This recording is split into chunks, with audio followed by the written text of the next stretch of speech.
Welcome, everyone, to this Explainer. Today, we're diving into the usurper's dilemma, and we're going to unpack one of the most fascinating and, honestly, deeply ironic lives in all of English history.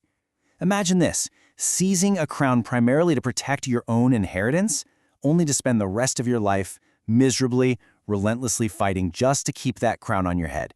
It is a wild story of immense ambition, familial betrayal, and the heavy, physical toll of power. So let's get right into it. How exactly does a royal cousin justify stealing the throne? That is the million-dollar historical question we have to keep in mind as we look through these events. Because we aren't just talking about a foreign invasion here. We are talking about an incredibly bitter family dispute that fundamentally broke the rules of medieval succession and literally changed the course of a nation. Section 1.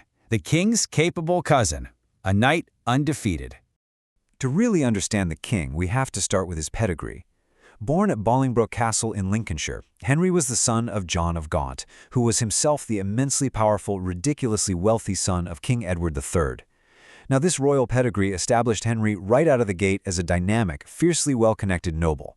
He was basically the absolute medieval ideal of a young aristocrat. As the contemporary poet John Gower put it, he was full of knighthood and all grace. And he lived up to it. He was an undefeated jouster. He took his wealth and status on the road, joining crusading expeditions alongside the Teutonic Knights in Lithuania, and he even undertook a highly prestigious pilgrimage to Jerusalem. The guy was active, he was victorious, and he was universally celebrated. Now here's where things get really interesting. You have this sharp, totally unavoidable contrast between Henry and his first cousin, King Richard II. While Henry is off building a rock-solid reputation as a chivalric, successful knight, Richard's reign is becoming increasingly chaotic back home. Richard is executing or exiling rebellious barons, and he's just ruling erratically. The two men were actually childhood playmates, but as adults, their paths and their popularities were moving in completely opposite directions. Section 2. Seizing the English crown, the 1399 coup. Talk about a rapid domino effect. What begins as a personal grievance between cousins violently escalates into a full-blown usurpation of the throne. Let's look at how fast this happens. In 1398, Richard banishes Henry just to prevent a duel of honor. Fast forward a year, and Henry's father, John of Gaunt, dies. Then, without any real explanation, Richard completely revokes Henry's legal right to inherit his father's vast Lancastrian lands. So, Henry returns to England from exile with a military force. At first, he's claiming he just wants his lands back, but sensing Richard's weakness and feeling his own surging support, he pivots. By October of 1399, Henry has deposed Richard and crowned himself King Henry IV. We really need to be clear about the grim reality of this power grab. This was a usurpation, plain and simple. King Richard II was imprisoned by Henry, and shortly after, a plot to restore Richard was uncovered. Well, surprise, surprise. By February 1400, Richard was dead in his cell. Now, some chroniclers at the time claimed he starved himself, but the historical consensus leans heavily toward the likelihood that he was forcibly starved to death on Henry's orders, just to eliminate the threat he posed. But get this, Henry's coronation also brought a massive cultural shift. He was the first English ruler in over 300 years, literally since the Norman conquest back in 1066, whose mother tongue was actually English rather than French. He even gave an address in English at his coronation. Beyond the language, though, Henry desperately needed to legitimize his stolen throne. He couldn't just rely on military might. He needed divine approval. So he became the very first king to be anointed with what was claimed to be the Virgin Mary's sacred oil.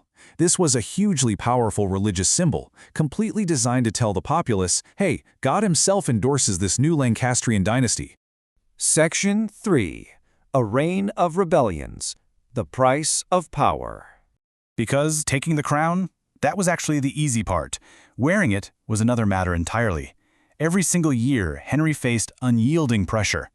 In 1400, there was the Epiphany Rising, which was a direct plot to assassinate him. That exact same year, Owain Glyndŵr declared himself Prince of Wales and launched a massive rebellion. By 1403, his former allies, the Percy family, rose up against him. And all the while, rumors and Scottish impostors kept popping up everywhere, claiming King Richard was actually still alive.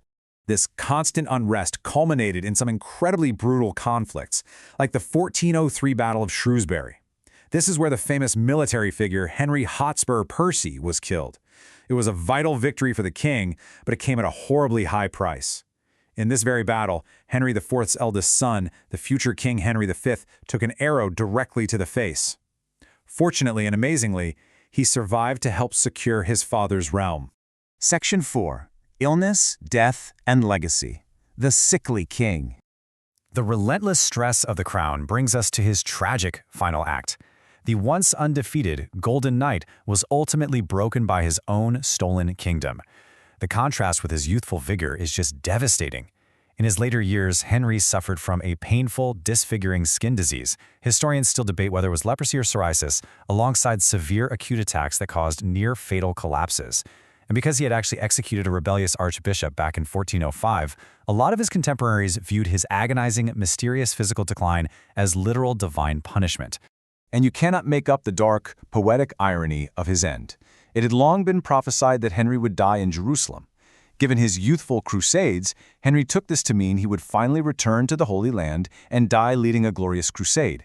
Instead, he suffered a fatal bout of illness at Westminster Abbey, and he died in a room that just so happened to be named the Jerusalem Chamber.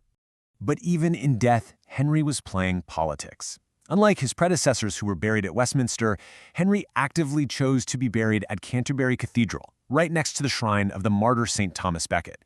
He strategically used the sacred legacy of this incredibly popular saint to permanently anchor his controversial dynasty in the eyes of the public. His other great anchor for the dynasty was his heirs. From his first marriage to Mary de Bohun, Henry produced 4 highly capable sons. Having a rock-solid line of male succession, especially when you compare it to the childless Richard II, was a total game-changer for the survival of his reign.